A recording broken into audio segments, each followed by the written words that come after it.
한국 축구가 오늘 밤 2026 북중미 월드컵 본선 진출을 향한 본격적인 도전에 나섭니다. 네, 홍명보 감독이 이끄는 축구 대표팀 팔레스타인을 상대로 아시아 3차 예선 B조 첫 경기를 치릅니다. 오늘 김종력 기자와 함께 자세한 이야기 나눠보겠습니다. 안녕하십니까? 네, 안녕하세요. 예, 안녕하십니까?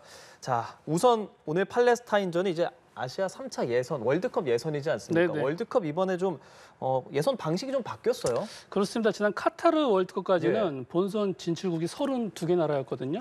근데 이번 북중미 월드컵부터 본선 진출국이 48개 나라로 확대가 됐습니다. 이제 아시아에 주어진 본선 진출 티켓 4.5장에서 무려 8.5장으로 늘었거든요. 예. 사실 피파는 좀 더 많은 나라가 월드컵 본선에 오를 수 있게 하겠다 이런 의도인데 네. 월드컵 마케팅 강화를 위해서 축구 시장이 큰 중국을 배려한 결정 아니냐 이런 시각도 있습니다. 근데 사실 뭐 아시아 축구 강국인 우리 입장에서는 본선 진출 가능성이 이제 매우 높아졌습니다. 네, 오늘 열리는 팔레스타인과의 경기가 네. 아시아 3차 예선 B조의 첫 경기잖아요. 네. 그러니까 B조에서는 상위 두 팀 2위까지는 해야 본선으로 진출할 수 있는 그걸 거예요. 위해서 제가 그래픽 좀 준비해봤거든요. 예. 한번 네. 보시죠. 보실까요? 예. 네. 이제 3차 예선이 18개 나라가 3개조로 나뉘어 진행이 됩니다. 이제 A조에는 이란과 카타르, 북한 등이 포함이 됐고요. 우리는 B조에 속했는데 예. 이라크, 요르단, 그리고 오늘 만나는 팔레스타인 등이 있습니다. C조가 일명 죽음의 조인데요. 일본, 호주, 사우디 등 아시아 축구 강자들이 모인 가운데 중국과 인도네시아가 여기에 이제 포함이 됐습니다. 사실 네. 조편성 보면 우리 대표팀은 조 2위까지 주어지는 본선 티켓은 큰 어려움 없이 따낼 수 있을 것으로 보이거든요. 예. 제가 뭐 솔직히 말씀드리면 지금 우리 대표팀 전력을 봤을 때 조 2위 안에 못 들어가는 게 더 어려운 상황입니다. 네. 다만 이제 축구는 이제 끝까지 알 수 없으니까 우리 선수들이 방심하면 안 될 것 같습니다. 네, B조 우리나라가 피파 랭킹 23위고 우리보다 두 번째로 높아도 이제 이라크 55위. 네, 네. 아무래도 객관적 전력이 좀 차이가 나고 오늘 저녁 열리는 팔레스타인전 경기 얘기를 보면 네. 뭐 손흥민 선수도 지금 시즌 중에 귀국을 한 상황이고 솔직히 네, 이길 가능성이 훨씬 높다고 점쳐지죠. 이기겠죠. 몇 골 차로 이기겠냐 사실 이런 예상을 많이 할 수밖에 예. 없는데 객관적 전력 차이가 좀 많이 나는 팀이고요. 일단은 피파 랭킹을 봐도 아까 말씀해 주셨지만 우리가 23위, 팔레스타인 96위입니다. 아하. 또 팔레스타인 아시다시피 지금 상당히 혼란스러운 상황이잖아요. 맞아요. 그래서 지금 대표팀이 말레이시아에서 전지훈련 하다가 이제 한국으로 온 겁니다. 그래서 네. 사실상 정상적인 훈련을 또 하기도 어려웠던 상황이었고요.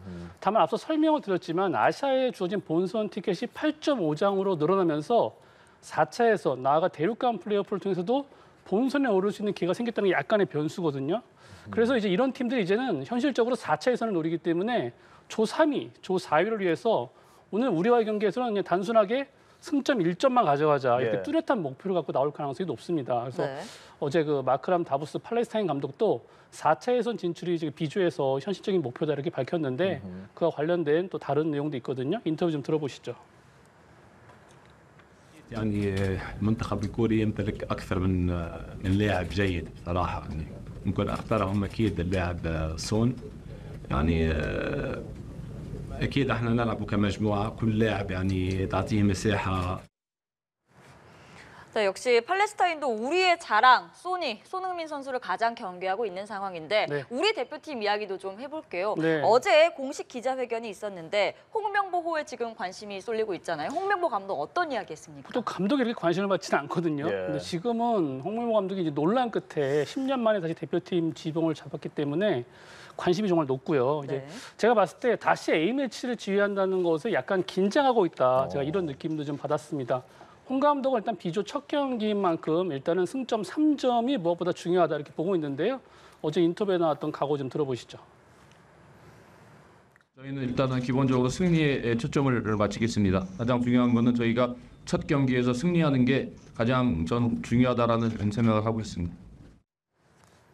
네, 이번 홍명보 감독이 이끄는 축구 대표팀의 가장 키플레이어 누가 뭐래도 손흥민 선수가 될 네, 겁니다. 네. 손흥민 선수가 생각해보면 지금으로부터 10년 전에는 막내로서 월드컵 참가했고 그때 홍명보 그렇죠. 감독의 지도를 또 받았었잖아요. 네, 네. 이번에는 어떤 입장들 좀 밝히고 있습니까?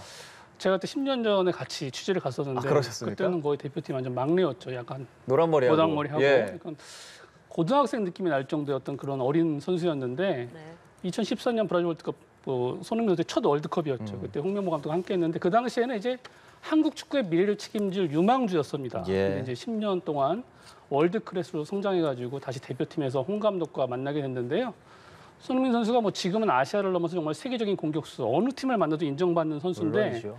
벼는 이곳으로 고개를 숙인다는 말처럼 이제 점점 더 겸손하고 모범적인 모습을 보여주고 있어서 제가 볼 때마다 좀 놀라고 있거든요. 예. 인터뷰도 들어보시죠. 좋은 일이든 나쁜 일이든 가장 앞장서서 솔선수범이 되는 모습을 보여주는 게 또 선수들이 또 그거를 잘 따라올 수 있게 해주는 게 제가 해야 될 역할이라고 생각하고. 네, 홍명보 감독이 10년 만에 손흥민 선수 다시 만났잖아요. 이 네. 손흥민 카드 어떻게 활용할 거라고 보십니까? 저는 솔직히 말씀드리면 예. 제가 전화 안 해봤는데 흥민아 어디서 뛸래 이렇게 물어봤을 것 같아요. 왜냐하면 사실상 함께 훈련한 게 어제 하루밖에 안 되거든요. 그렇죠. 그래서 하루 만에 전술적으로 뭐가 바꾸기는 어렵습니다. 네. 그래서 이 부분은 사실 손흥민 선수뿐 아니라 공격진에 대한 전체에 대한 얘기이기도 한데요.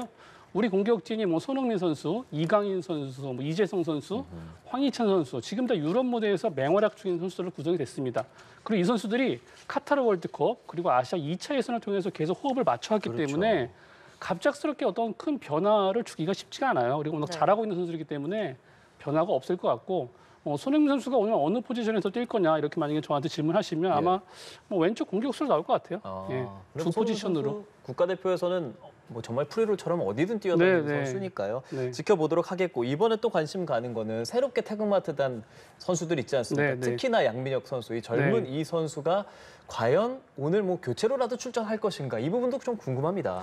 제가 지금 막상 느꼈는데 느낌이 비슷하지 않아요? 저랑요? 양민혁 양민혁 선수와요? 선수랑 진짜. 갑자기요? 네. 예. 먼저 양민혁 선수가 어떤 선수인지 좀 말씀을 드려야 될 것 같아요. 2006년생입니다. 만 18살의 고등학교 3학년 선수인데 지금 강원FC에 뛰고 있거든요. 올 시즌 29경기에서 8골을 넣고 5개의 도움을 기록하고 있습니다. 예. 고3이 프로에서 이렇게 한다는 거는 정말 대단한 일입니다. 그렇죠. 그 10대 선수라고는 믿기 힘들 정도의 폭발력, 결정력을 갖고 있거든요. 이 잠재력을 인정받아서 손흥민이 속한 토트넘이 이미 지난 7월에 양민혁 선수와 6년 장기 계약을 했습니다, 이미. 그래서 예. 올 시즌까지는 강원에서 뛰고 내년 1월부터는 이제 손흥민이 속한 토트넘에 합류를 하게 됩니다. 네. 제가 뭐 굳이 잘한다 이렇게 설명하지 않아도 이 토트넘이 6년 계약했다는 게 어떤 의미인지 그렇죠. 딱 그렇죠. 보여주는 것 같고요. 오늘 경기 출전 여부는 전적으로 선배들에게 달려 있습니다. 왜냐하면 선배들이 후반 20분까지 한 3골 차 이상의 리드를 보여주면 홍명보 감독이 양민혁 선수한테 이제 기회를 줄 수 있을 것 같고 한두 골 차라면 아까 말했지만 승리가 중요하기 때문에 네. 이 젊은 선수에게 기회를 주는 것보다는 아마 기존의 주전 선수들을 계속 풀타임 뛰게 할 가능성이 높습니다. 네, 이 홍명보 감독에 대해서 진짜 아까 말씀하신 것처럼 그 어느 때보다 관심이 높은데 네. 아직은 조금 부정적인 여론도 있는 것 같습니다. 이게 일단은 선임 배경에서 매끄럽지가 않았잖아요. 그렇기 때문에 네. 대표팀 지휘하는 거에 좋지 않게 보는 시선이 분명히 있습니다. 이제 다만 지금 이 시점에서 대표팀 감독을 흔드는 게 이게 한국 축구에 도움이 되는 일이냐 이거는 조금 한번 생각해봐야 될 것 같고요. 네. 선임 과정 다시 한번 돌아봐도 홍 감독이 오해를 받을 부분도 있습니다. 근데 제가 취재를 좀 깊게 해보면 다소 과하게 비판받는 부분도 좀 있는 것 같습니다. 아, 그래요? 네. 뭐 선임 배경 뒷이야기 이런 거 좀 말씀 전해주실까요? 일단 협회가 예. 처음부터 외국인 감독을 데려오려고 했던 거는 맞습니다. 근데 최근에 이제 사우디 등 중동 국가들이 축구에 엄청 투자하잖아요. 맞아요. 호날두도 사우디에 예. 가 있고. 그러면서 전반적으로 감독 몸값이 너무 올랐어요. 맞아요. 그래서 리버풀이랑 잉글랜드 대표팀에서 맹활약했던 스티븐 제라드라는 이제 선수가 있었죠. 지금은 감독인데 네. 사우디 알 에티파크를 지휘하고 있거든요. 예. 감독의 연봉이 250억 원입니다. 예. 그러니까 유럽에서 약간의 명성만 있으면 기본 연봉 30억을 깔고 가는 거예요. 네, 엄청나네요. 근데 결국 캐나다 대표팀을 택한 제시 마치 감독의 경우도 결국엔 연봉 문제. 좀 여기서 자세히 말씀드리면 네. 이 종합소득세 때문에 사실은 합의가 이르지 못했습니다. 왜냐하면 전임 클리스만 감독을 생각해 보시면 한국에 머물지 않았잖아요. 예. 이것도 결국엔 종합소득세 때문이거든요. 이 세법상 국내 체류 기간이 1년의 절반인 183일보다 적게 되면은 거주자가 아닌 비거주자로 구분되면서 우리나라에서 종합소득세를 신고하지 않아도 됩니다. 그래요? 근데 이 종합소득세가 고액 연봉제의 경우는 40%가 넘거든요. 아. 근데 협회가 제시 마치 감독과 협상하면서 국내 거주를 조건으로 내걸었고 그러면 종합소득세 협회가 낼 거냐 감독이 낼 거냐. 왜 아까 말씀드렸지만 연봉 30억이라고 해도 40%가 넘어가면 소득세만 10억이 넘게 나올 테거든요. 그 부분에서 결국엔 합의에 이르지 못한 걸로 보입니다. 아, 네. 혹시 여러 후보군 중에서 나는 종합소득세 내겠다, 연봉 좀 낮추겠다, 낮춰도 된다 이런 후보군은 없었던 겁니까? 있었겠죠. 왜? 한국 대표팀 맡고 싶은 사람이 많으니까. 왜냐하면 현재 우리 대표팀 전력이라면 북중미 월드컵 본선에 오를 가능성이 매우 높습니다. 그렇죠. 그래서 지도로서 뭔가 도약이 필요한 사람도 있잖아요. 그런 사람들은 몸값 좀 낮춰도 한국팀 가서 다시 성공해서 유럽으로 돌아가야지. 그렇게 해서 한국행을 이제 택하였던 외국인 감독이 있을 수도 있는데, 예. 근데 그런 감독을 봤을 때, 자 선수로 4차례, 코치로 1차례, 감독으로 1차례 이미 월드컵을 경험했고, 최근 K리그에서 연속 우승을 한 홍명보 감독보다 그런 외국 감독이 과연 더 뛰어날까? 이런 고민을 또 할 수밖에 없는 그렇죠. 거죠. 그래서 네. 협회에서는 아마도 많은 고민 끝에 홍 감독을 택했다 이렇게 볼 수가 있습니다. 예, 뭐 결론적으로 홍명보 감독이 선임이 됐고 우리는 이제 월드컵 예선을 앞두고 응원을 보내줘야 되는 상황이라고 저는 생각합니다. 네네. 기자께서는 사실 말씀해 주신 것처럼 2014년부터 이제 월드컵 계속 취재도 하셨고 2006년도 시즌했죠 월드컵. 그러셨습니까? 네. 홍 감독이랑도 좀 친분도 있으신 그쵸. 걸로 알고 있습니다. 네네. 자, 홍명보 감독 지금 어떤 생각하고 있겠습니까? 근데 사람은 누구나 이제 실패를 합니다. 그리고 예. 다시 또 재도전을 해야 하고요. 두 앵커님, 예, 이러한 재도전 시점의 어떤 시작이 어디라고 생각을 하십니까? 재도전의 뭔가 시작이요? 뭔가 예. 개인적으로 실패했을 때 예. 다시 해야지 한 어떤 결심하는 시점. 좌절했을 때.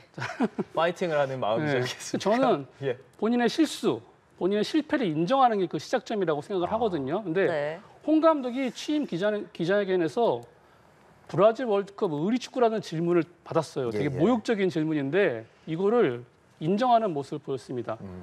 무슨 얘기를 했냐면 당시에는 최선의 선택이었지만 결과가 안 좋았기 때문에 의리축구라는 그런 비판을 수용한다고 말을 하더라고요. 저는 그 장면 보고 홍 감독님이 엄청 자존심이 강한 분인 걸 제가 알기 때문에 깜짝 놀랐고 사실 그때 보고 저는 이제 대표팀을 지휘할 준비가 좀 된 것 같다. 네. 오히려 이런 생각을 했고요. 그리고 홍명보 감독이 뭐 차범근, 박지성, 손흥민처럼 한국 축구의 대단한 영웅입니다. 그렇죠. 단 한 번 실패했거든요. 브라질 월드컵에서. 네. 근데 그게 10년입니다. 10년 동안 대표팀 감독으로 명예회복할 시간은 제 생각에는 계속 마음속으로 생각하고 머릿속으로 고민을 했을 거고 기다리고 있었다. 예, 지금 이제 홍명보 감독에게는 지금 이제 타이밍이 온 거죠. 그래서 저는 이번에 새 대표팀에게 상당히 기대감을 보이고 있고요. 오늘 팔레스타인 경기가 이제 그 시작이라고 볼 수 있을 것 같습니다. 그렇습니다. 오늘 팔레스타인전 경기 첫 단추를 잘 꿰다면 홍명보 감독에 대한 여론도 또 많이 좋아질 거라는 생각도 들겠고요. 오늘 김 기자랑 얘기하면서 많은 부분 좀 정리가 잘 됐습니다. 예, 김종력 기자와 함께 한국 축구에 대한 이야기 나눠봤습니다. 고맙습니다. 네, 고맙습니다.